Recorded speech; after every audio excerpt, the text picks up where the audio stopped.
आज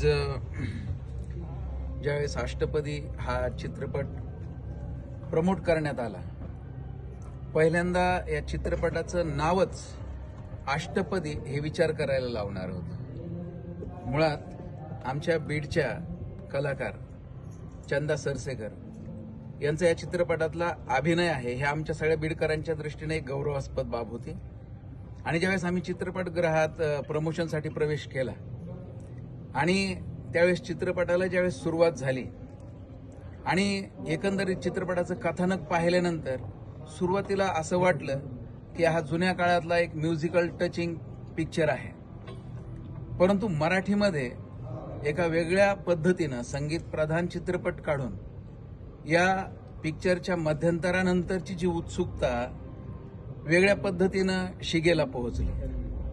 सप्तपदीनंतर अष्टपदी काय प्रकार आहे हा विचार मी करत होतो आणि सडनली मला चित्रपटामध्ये जो टर्निंग पॉइंट अपेक्षित होता त्या ठिकाणी आलो। आणि त्यानंतर आयुष्यामध्ये आपल्या करिअरला किती महत्व आहे आणि सध्या आपली भ्रष्ट होत चाललेली कुटुंब संस्था, विवाह संस्था याच्यावरती या चित्रपटातून इतका सुंदर प्रकाशझोत टाकण्यात आला की सगळ्या समाजाने अंतर्मुख व्हावं। नेमकं आपण तरुण मुलामुलींचं लग्न का करतो, विवाह हा जो संस्कार आहे तो किती दूरगामी विचार करणारा आहे। थिल्लरपणानं सहज मुलामुलींनी एकत्र यायचं आणि काहीतरी आय्याशी म्हणून लग्न करायचं ही आपली भारतीय संस्कृती नाही, याचा अत्यंत गांभीर्यानं या चित्रपटानं विचार केलेला आहे। आणि या चित्रपटातले सगळे जे दिग्गज कलाकार आहेत त्यांनी आपापल्या पद्धतीनं त्यांचा जो अभिनय दाखवला त्यातून चित्रपटाचा सगळा बाज सांभाळला गेला।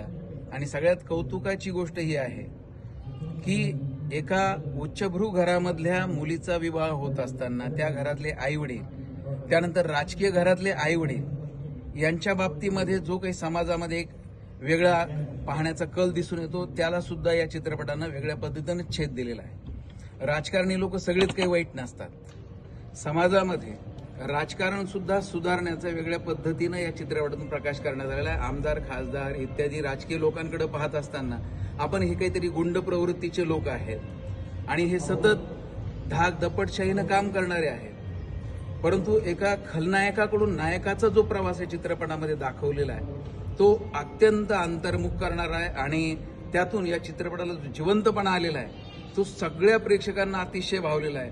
आणि एक हॅपी एंडिंग या चित्रपटाचा करत असताना कुटुंब स्वास्थ्य अत्यंत चांगल्या पद्धतीनं जपण्याचा प्रयत्न केलेला आहे। तुमचं विशेष अभिनंदन। या चित्रपटामध्ये तुम्ही मुलीची आई म्हणून खूप छान भूमिका पार पाडलेली आहे आणि अष्टपदी हा चित्रपट नक्कीच महाराष्ट्रामध्ये सुपर डुपर हिट होईल आणि सगळ्या परिवारांच्या दृष्टीनं हा चित्रपट आवडणारा असणार आहे असं मला निश्चित वाटतं। जे लोक कुटुंब संस्थेवरती प्रेम करणारे आहेत, भारतीय संस्कृतीवरती प्रेम करणारे आहेत ते नक्कीच या चित्रपटाला निश्चित डोक्यावर घेतल्याशिवाय राहणार नाहीत असं मला आशावाद या प्रसंगी वाटतो। मनपूर्वक शुभेच्छा।